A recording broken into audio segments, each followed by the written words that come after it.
Pumunta sa DM order. And then i-click ang month ng June. At gumawa ng folder ng date to day.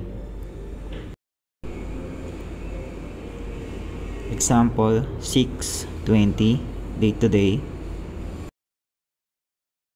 And then open natin siya. And then gawa naman tayo ng folder kung anong print process niya. Example, vinyl,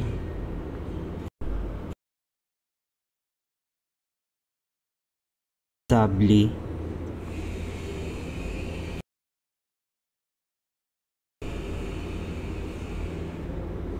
at DTF. At i-open kung anong print process ang gagawin. Example, vinyl. Open sa vinyl, gagawa ng folder kung anong shop ka. Example, sa MYK.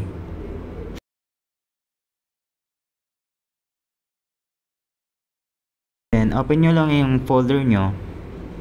Tapos kunin nyo yung file yung ipiprint. Then drag sa folder. And ilagay kung anong size, anong gagawin na print. Kung logo or A4 or anong kulay ng vinyl lang gagamitin.